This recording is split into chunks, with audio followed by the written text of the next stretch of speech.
नमस्कार साथियों, स्वागत है आप सभी लोगों का स्टडी ग्लोस पर। दोस्तों, अक्सर हम लोगों ने खबरों के अंदर यह पढ़ा है कि एक देश के प्रवासी कभी दूसरे देश के अंदर शरण लेते हैं। आज यही मान लीजिए कि आप जिस क्षेत्र के अंदर रहते हैं वहां पर अगर कोई बाहरी व्यक्ति आने की कोशिश करता है तो आप हमेशा ये कहते हैं कि यार हमारा जो एरिया है, हमारा जो क्षेत्र है वो बड़ा डिस्टर्ब हो सकता है, हमारी संस्कृति को बड़ा नुकसान इससे हो सकता है, हम जो जिस सामंजस्य के अंदर हम लोग रह रहे हैं उसको बड़ा नुकसान हो सकता है। ऐसे ही एक बात जो है वो कही गई है डोनाल्ड ट्रंप के द्वारा कि अगर जिस दिन मैंने शपथ ली, जिस दिन मैं अमेरिका का राष्ट्रपति बन जाऊंगा, उसके बाद में अमेरिका की संस्कृति को बनाए रखने के लिए और बचाए रखने का प्रयास करूंगा। आप लोग को पता है कि अमेरिका के अंदर जो राष्ट्रपति हैं वो 20 जनवरी के दिन शपथ को ग्रहण करते हैं। डोनाल्ड ट्रंप ने भले ही अभी इलेक्शंस को जीत लिया हो, लेकिन अब तक उन्होंने अपने शपथ ग्रहण समारोह का आयोजन नहीं किया है, अब तक उन्होंने ओथ नहीं ली है। 20 जनवरी को जो बाइडेन है वो अपने पद से हटने वाले हैं और उसके स्थान पर डोनाल्ड ट्रंप जो है वो शपथ लेंगे। दोनों पार्टियां ही अपना अपना एक पॉलिसी, एक नीति जो है वो रखती हैं।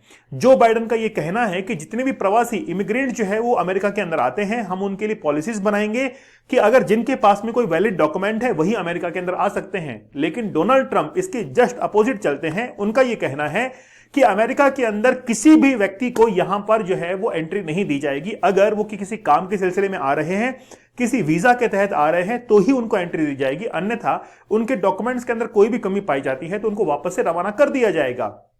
भारत के संविधान की अगर हम लोग बात करें तो इंडियन कॉन्स्टिट्यूशन के अंदर भी बहुत सारे प्रोविजन ऐसे हैं जहां पर गवर्नर और राष्ट्रपति जो है वो ऐसे क्षेत्र जहां पर जो जनजातियां, ट्राइब्स रहती हैं, उनके अंदर एंट्री करने के लिए वो कई सारे रूल्स बनाते हैं।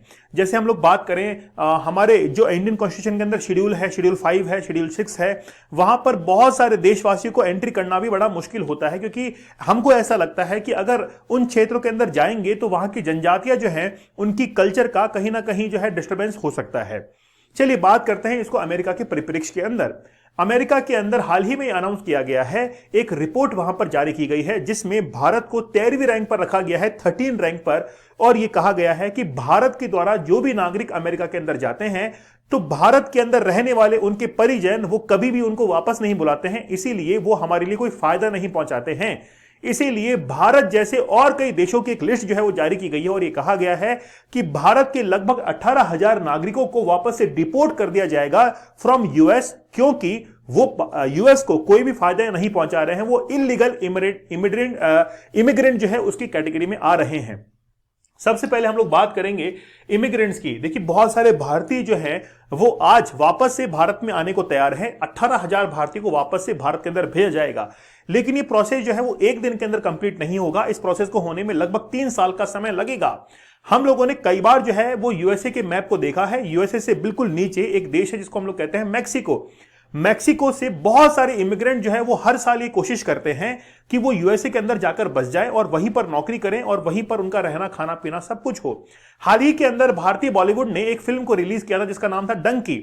जब भी कोई भी नागरिक अपने देश को छोड़कर किसी दूसरे देश के अंदर इलीगल तरीके से एंट्री लेने की कोशिश करता है तो उसको एक देशी लैंग्वेज के अंदर डंकी जो है वो कहा जाता है। जैसे उस समय शाहरुख खान ने जो भूमिका निभाई थी वो डंकी की भूमिका निभाई थी और वो लंदन के अंदर जाना चाहते थे और वो इलीगल तरीके से लंदन के अंदर प्रवेश करने की कोशिश कर रहे थे। वैसे ही बहुत सारे डंकी जो हैं वो जाते हैं यूएसए के अंदर, खासतौर पर जो मैक्सिको देश है वहां से बहुत सारा डंकी करके जो है वो जाते हैं यूएसए के अंदर।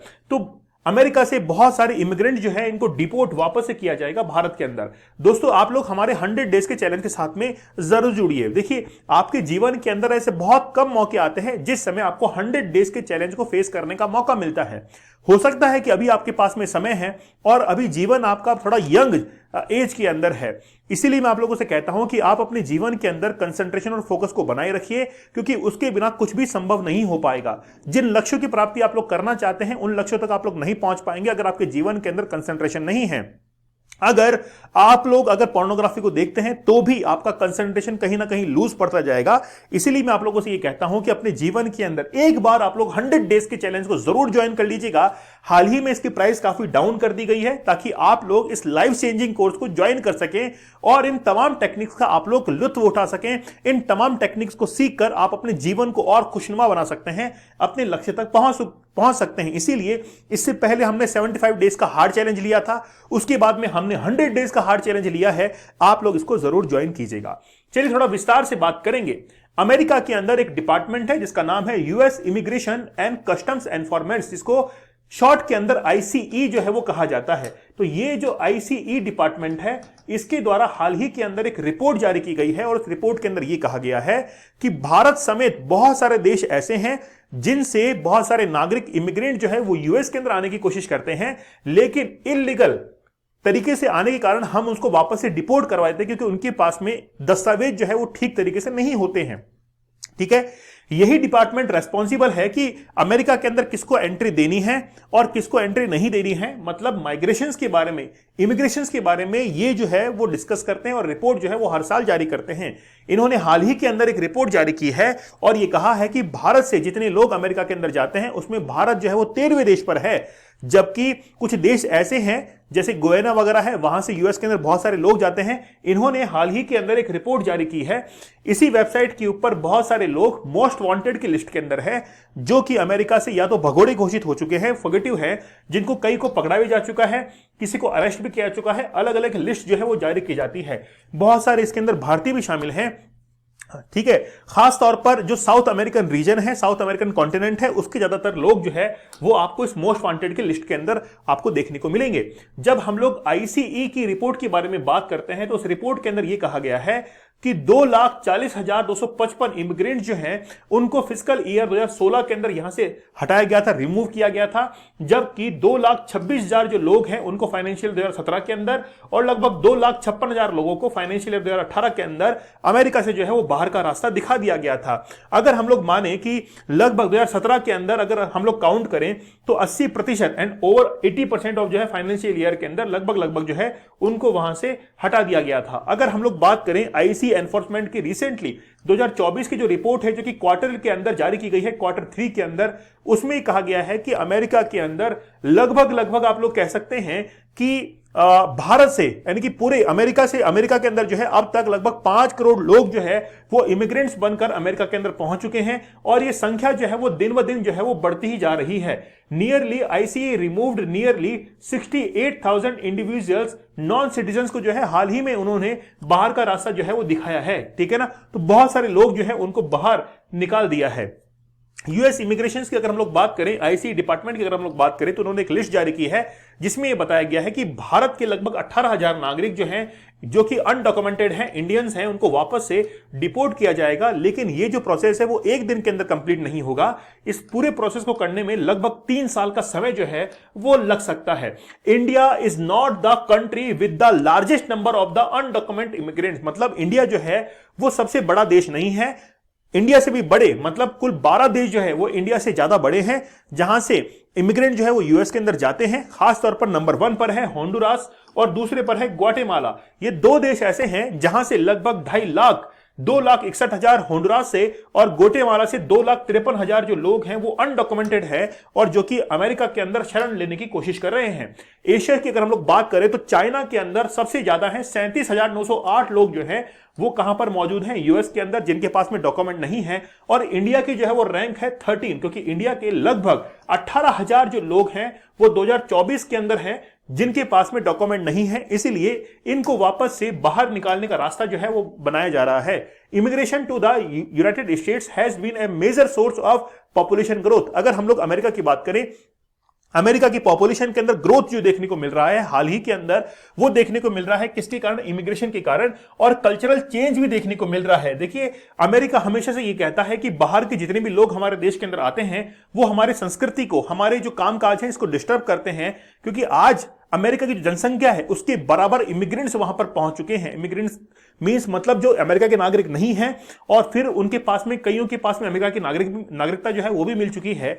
इसीलिए कहा जा रहा है कि वो हमारी संस्कृति के साथ में छेड़छाड़ जो है वो करते हैं। ठीक है, लगभग 2019 तक 5 करोड़ लोग जो हैं वो अमेरिका के अंदर आज इमिग्रेंट्स के तौर पर रह रहे हैं।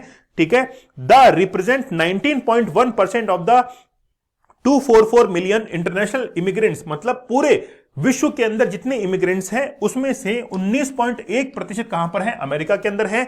और अमेरिका की पॉपुलेशन के अंदर इनका जो हिस्सा है वो है 14.4% के आसपास अमेरिका की पॉपुलेशन के अंदर इनका हिस्सा है। मतलब ये बहुत बड़ा ह्यूज अमाउंट है।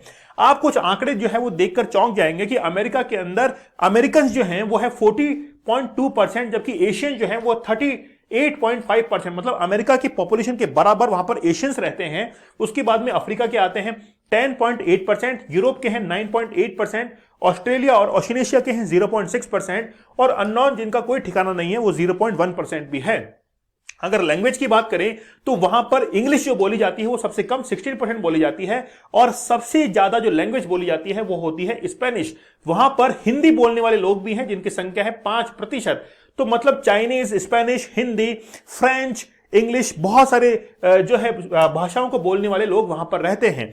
देखिए, जिस समय डोनाल्ड ट्रंप सरकार के अंदर आए थे जनवरी 2017 के अंदर, यूएस प्रेसिडेंट डोनाल्ड ट्रंप ने साइन किया था executive order temporary suspending entry to the United States by nationals of 7 Muslim countries. तो 7 मुस्लिम मेजोरिटी जो कंट्रीज हैं उनको यूएस के अंदर आने से रोक दिया गया था डोनाल्ड ट्रंप के द्वारा। उसके बाद में फिर जो है बाद में जो बाइडेन की सरकार बनती है और उन्होंने नियमों के अंदर थोड़ी ढील जो है उस समय दी थी। It was replaced by the another executive order, मतलब मार्च 2017 के अंदर दूसरा ऑर्डर जारी किया गया। पहला ऑर्डर जनवरी 2017 के अंदर था जिसमें जो 7 मुस्लिम मेजोरिटी कंट्रीज हैं उनको यूएस के अंदर आने से रोका गया था, लेकिन फिर वापस से मार्च 2017 के अंदर इसको रिवाइज किया गया और इसके अंदर थोड़ा सा कंसेशन जो है वो भी दिया गया था। मतलब थोड़ा सा ये कंसेशन जो है दिया गया कि ठीक है 7 मुस्लिम कंट्री जो है उनको भी यहां पर एंट्री दी जाएगी। अगर हम लोग बात करें कि जितने भी लोग अमेरिका के अंदर आते हैं वो धीरे धीरे संख्या जो है वो बढ़ती हुई जा रही है, लेकिन यहां पर आप लोग देखेंगे 2010 से लेकर 2019 10-10 सालों का ये आंकड़ा है, उसके अंदर लगभग 1 करोड़ के आसपास जो है वो लोग 10 साल के अंदर आए हैं। टोटल अगर हम लोग काउंट करें तो लगभग 5 करोड़ लोग अब तक अमेरिका के अंदर एज ए माइग्रेंट जो है वहां पर पहुंच चुके हैं। इंडिया की अगर हम लोग बात करें तो इंडिया का अगर आंकड़ा देखें तो इंडिया को आप लोग यहां पर देख सकते हैं। इंडिया के लगभग 2022 के अंदर 1,20,122 लोग जो है 121 लोग वो कहां पर पहुंचे थे, इंडिया के अंदर पहुंचे थे top 15 countries of origin of permanent residents. तो परमानेंट रेजिडेंट जो है वो किनको मिल गई थी, इंडिया के अंदर लगभग 1,20,000 को मिल गई थी। इसलिए अमेरिका के अंदर आज भिन्न भिन्न देशों के लोग जो है वहां पर रहते हैं। मतलब आप जब दिल्ली के अंदर जाते हैं, आप भारत की दिल्ली के अंदर जाइए, वहां पर यूपी, बिहार, राजस्थान, हरियाणा, पंजाब, मध्य प्रदेश, तमाम जातियों के लोग जो है, तमाम राज्यों के लोग जो है वो एक साथ वहां पर रहते हैं। इसलिए लगता है कि भिन्न भिन्न संस्कृति जो है वो हमको दिल्ली में देखने को मिलती है। वैसे ही हाल जो है वो अमेरिका के अंदर है। अमेरिका के अंदर अमेरिकन जो है वो कुल 40% रह गए हैं, जबकि और देशों के लोग जो हैं वो लगभग 60% के आसपास पहुंच गए हैं। इसलिए डोनाल्ड ट्रंप का कंसर्न ये है कि इमिग्रेंट्स जो हैं उनके ऊपर कहीं ना कहीं रोक लगाई जाए। बहुत सारे इमिग्रेंट्स यहां पर आकर उनके साथ, उनकी संस्कृति के साथ में छेड़छाड़ करते हैं। कई बार आपने घटनाएं देखी होंगी, जैसे जॉर्ज फ्लॉयड थे। जॉर्ज फ्लॉयड की जो हत्या है वो एक पुलिस ऑफिसर के द्वारा कर दी गई थी। आपने वो फोटो जरूर देखी होगी जिसमें वो अपने घुटने को एक व्यक्ति के ऊपर डाले हुए जो है कार के पीछे बैठे हुए हैं और उसमें जॉर्ज फ्लॉयड जो है उनकी मौत भी हो जाती है। तो कई बार अत्याचार जो है वहां पर ये रिजल्ट के तौर पर भी देखने को मिलते हैं। लेकिन डोनाल्ड ट्रंप ने रिसेंटली डिसाइड किया है कि जब मैं अस्तित्व के अंदर आऊंगा, जिस समय शपथ लूंगा, उसके बाद में लगभग 18,000 भारतीयों को यहां से डिपोर्ट कर दूंगा, क्योंकि उनका वहां पर कोई भी काम नहीं है, वो यूएस की इकोनॉमी के अंदर कोई भी हेल्प नहीं करते हैं। अब देखना यह होगा कि आखिरकार डोनाल्ड ट्रंप जो है वो भारत की नीतियों के साथ में कितना एडजस्ट करते हैं। ये आगे भविष्य जो है वो ही हमको बताएगा। लेकिन खैर, हमारा जो 100 डेज का चैलेंज है वो बड़ा जबरदस्त है। इसमें वो टेक्निक्स बताई गई हैं जिससे आप लोग पोर्नोग्राफी को छोड़ सकते हैं। अगर आपके अंदर कोई बैड हैबिट है तो उसको भी छोड़ने का निर्णय आप लोग यहां से ले सकते हैं। अगर आपको कोई एग्जाम को क्रैक करना हो, बिजनेस को अगर इंप्रूव करना हो, तो आप हमारे इस 100 डेज के चैलेंज साथ में आप लोग ज्वाइन कर सकते हैं। इसमें हमने 100 डेज तक डेली लाइव क्लासेस ली हैं और आपको टेक्निक्स के बारे में बताया है। आप लोग इसको जरूर ज्वाइन कीजिएगा। अभी प्राइस जो है वो काफी कम कर दी गई है, लेकिन ये लाइफ चेंजिंग कोर्स जो है वो जीवन में एक बार आप लोग जरूर करिएगा, क्योंकि प्राइस काफी कम है। इसलिए इसको ज्वाइन करने का जो रेस्पॉन्सिबिलिटी है, कर्तव्य है, वो आप लोगों के ऊपर है। चलिए मिलते हैं आप लोगों से अगले सेशन के अंदर। तब तक धन्यवाद, थैंक यू, जय हिंद।